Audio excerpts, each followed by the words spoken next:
안녕하세요. 곰곰이입니다. 미래통합당의 위성정당이죠. 미래한국당의 존재가 21대 총선 최대 쟁점이 되고 있습니다. 여권에서는 미래통합당과 미래한국당 의석수를 합할 경우 원내 1당까지 내줄 수 있다는 공포가 퍼져 있습니다.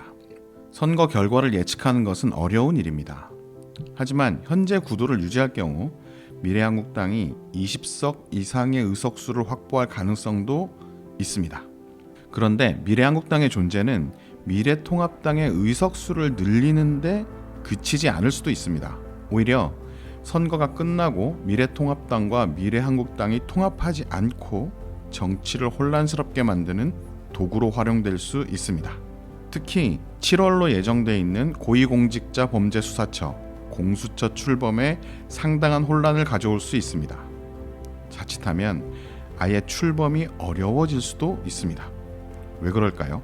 그래서 준비했습니다. 오늘의 콘텐츠는 미래한국당 20석 이상 얻으면 공수처장 임명 어려울 수도 있다 입니다. 본 내용으로 들어가기 전에 좋아요와 구독 부탁드립니다. 알림 설정을 하시면 더 좋다고 하더라고요. 부탁드립니다.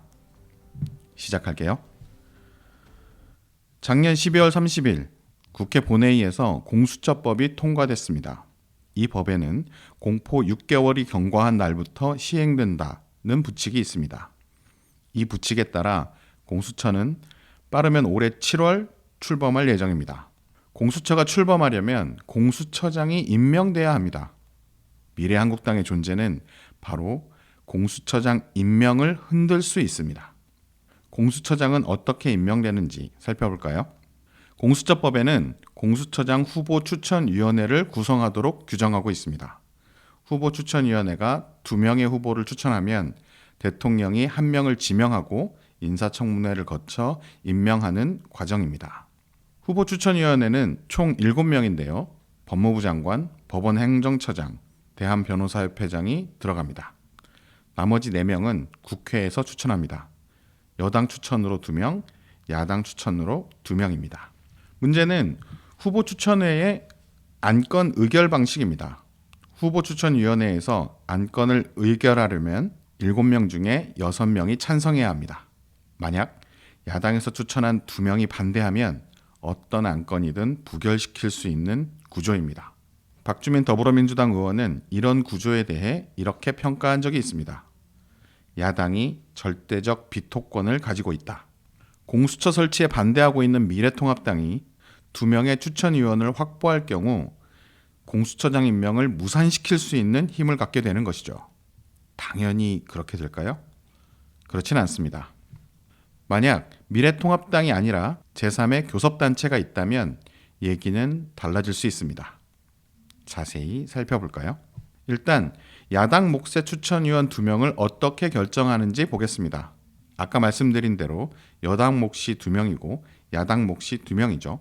공수처법에는 여당 추천 몫을 대통령이 소속되거나 소속되었던 정당의 교섭단체 추천자 2명이라고 규정하고 있습니다. 야당 추천 몫은 전호, 아까 앞에서 설명드렸던 그 규정이죠.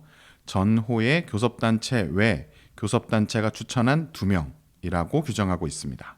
그러니까 위원을 추천하기 위해서는 일단 교섭단체가 되어야 합니다. 교섭단체 구성 요건은 의원 20명이죠. 자, 이제부터 여러 가지 가능성을 가정해 보겠습니다. 총선이 끝나고 더불어민주당과 미래통합당 이외의 정당이 20석을 확보하지 못하고 교섭단체를 구성하지 못하면 국회의 교섭단체는 여야 각각 1개씩만 있게 됩니다. 이때는 미래통합당에서 야당 몫으로 2명을 추천하게 됩니다.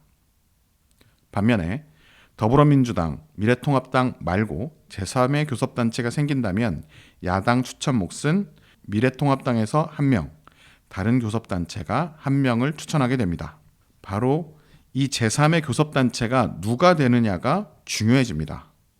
공수처장을 임명할 생각이 있는 정치 세력이 되느냐, 공수처장 임명을 저지할 생각이 있는 정치 세력이 되느냐. 다시 여러 가능성을 가정해 봅시다.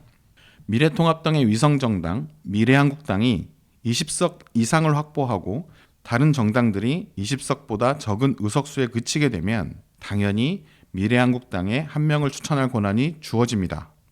이건 사실상 미래통합당이 2명을 추천하는 것과 같은 결과죠. 하지만 소수 정당들이 모여서 교섭단체를 구성할 수도 있습니다. 그래서 선거가 끝나도 미래통합당과 미래한국당이 곧바로 합당하지 않고 미래한국당을 그대로 남겨둘 수 있습니다. 합당했다가 소수 정당들이 모여서 교섭단체를 구성해버리면 위원 추천권 하나를 빼앗기니까요. 만약 소수 정당들이 모여서 교섭단체를 구성했는데 미래한국당보다 의석이 많으면 어떻게 될까요? 미래통합당에서 미래한국당으로 의원을 더 보내서 제3교섭단체 지위를 확보하려고 할 수도 있습니다. 이 당 갔다가 저 당 갔다가 이건 무슨 철새가 아니라 두 집 살림 같은 거죠. 아니면 본진이 있고 가스멀티 뭐 이런 거죠. 아무튼 의원 꿔주기라는 비난 여론이 들끓을 수 있겠지만 이미 선거는 끝난 상태입니다. 여론을 신경 쓰지 않을 가능성이 있습니다. 게다가 미래통합당 입장에서는 공수처 저지라는 대의 명분을 걸고 무슨 수든 쓸 수도 있습니다. 이미 위성정당이라는 시대를 뛰어넘는 꼼수를 써봤기 때문에 의원 꿔주기 정도는 아무것도 아닙니다. 그렇다고 많은 수의 의원이 움직일 수는 없습니다. 본진, 그러니까 미래통합당의 리더십이 흔들릴 수 있기 때문이죠. 그리고 국회가 구성됐을 때 상임위원회 위원장을 확보하기 위해서라도 의원 수가 너무 줄어들면 안 됩니다. 어찌되었든 공수처 출범 저지를 생각한다면 미래한국당을 유지하고 제3교섭단체로 만들려고 할 가능성이 있다는 거죠. 자, 이제 공수처장을 임명하고 공수처를 출범시키려는 쪽에서는 무엇을 해야 할까요? 이를 위해서도 여러 가지 가능성이 있습니다. 일단 전제 조건이 있습니다. 방식이 무엇이 되었든 더불어민주당이 아닌 다른 교섭단체가 있어야 합니다. 그리고 미래한국당보다 의석수가 많아야 합니다. 두 조건을 충족시킬 수 있는 방법을 살펴보겠습니다. 일단 현재 논의되고 있는 선거연합 정당을 통해서 미래한국당보다 높은 의석수를 차지할 수 있습니다. 최근 논의되는 여러 시뮬레이션 결과를 보면 민주당이 합류하는 선거연합 정당이 나올 경우 적게는 22석, 많게는 28석 그 이상까지도 예상되고 있습니다. 그리고 이럴 경우 미래한국당은 20석을 넘지 못할 가능성이 높습니다. 제3교섭단체는 선거연합정당이 되는 것이죠. 하지만 이 경우 선거연합정당을 상당 기간 유지해야 하는 문제가 있습니다.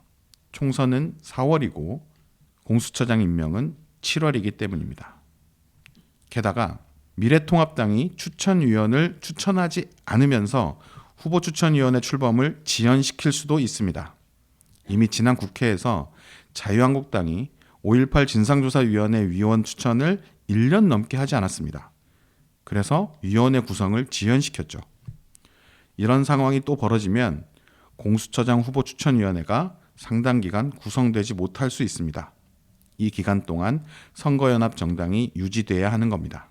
원래 플랫폼 정당은 선거가 끝나고 각자 자기 정당으로 돌아가게 돼 있는데요.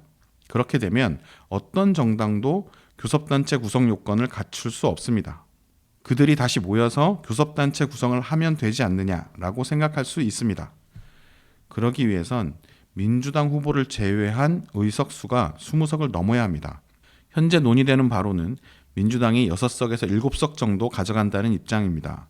그러면 남은 의원들로 20석을 만들려면 선거에서 26석 혹은 27석 이상을 얻어야 합니다. 불가능한 수치는 아니긴 합니다. 그런데 선거연합정당에 정의당이 합류하지 않을 경우 이 선거연합정당이 27석 이상을 얻는 건 어렵습니다. 물론 이럴 경우에도 소수 정당들이 정의당과 함께 교섭단체를 구성하는 방법도 있습니다. 어찌되었든 선거연합정당을 통한 방법으로 미래한국당을 제어할 수는 있습니다. 선거연합정당을 구성하지 않고 소수 정당들의 득표를 올려서 미래한국당보다 많은 의석수를 만드는 방법도 있습니다. 이 경우에는 원내 진입 정당이 많을수록 좋습니다. 정의당은 당연히 원내에 진입할 것이고 녹색당, 민중당 등의 작은 정당이 3% 이상을 받아 원내로 진입하게 되면 그만큼 미래한국당의 의석수가 줄어들게 됩니다.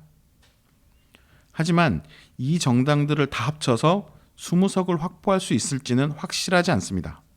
민주당이 자체적으로 비례 후보를 내면 사실상 소수 정당들이 모여서 20석은 어렵게 될 가능성이 높습니다. 하지만 민주당이 비례 후보를 내지 않을 경우에는 소수 정당들이 20석 이상을 확보할 가능성이 높습니다. 소수 정당들이 총 20석을 넘긴다고 해도 교섭단체를 구성하겠다고 합의를 해야 합니다.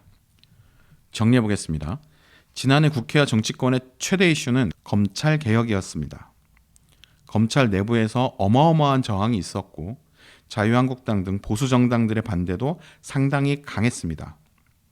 우여곡절 끝에 검찰 개혁은 시작됐습니다. 그 열매 중 하나가 공수처 설치입니다. 이번 총선 결과에 따라 공수처의 운명이 갈립니다. 미래통합당과 미래한국당의 의석수를 합쳐 원내 1당이 되고 국민의당까지 합쳐서 의석 과반을 차지할 경우 공수처법은 출범 전에 재개정되거나 폐지될 수도 있습니다. 이미 황교안 대표는 총선 압승으로 공수처 폐지라고 공언했고 안철수 대표는 총선 공약으로 공수처 기소권 폐지를 내걸었습니다. 공수처를 지키려는 정치 세력들이 과반 의석에 성공하더라도 누가 제3교섭단체 지위를 갖느냐가 향후 정국의 중요한 키가 됩니다. 미래한국당에 대한 대응을 단순히 의석수로만 볼 수 없는 이유입니다. 미래통합당이 2명의 공수처장 후보 추천위원을 독점하지 않게 하려면 반드시 제3교섭단체가 있어야 합니다. 제3교섭단체를 만들기 위해서는 최소 20석의 미래한국당보다 많은 의석수를 가져야 합니다. 이를 위해서는 두 가지의 선택지가 있습니다. 선거연합 정당을 하든지 민주당이 비례 후보를 내지 않든지. 여러분은 어떤 선택이 맞다고 생각하시나요? 더불어민주당과 정의당, 진보 정당들이 머리를 맞대고 좋은 결론을 내주기를 바랍니다. 곰곰이의 정치 해설은 여기까지 하겠습니다.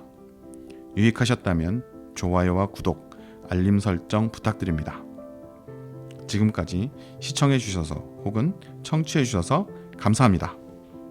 저는 다음 콘텐츠에서 뵙겠습니다. 그리고 모두 건강하세요.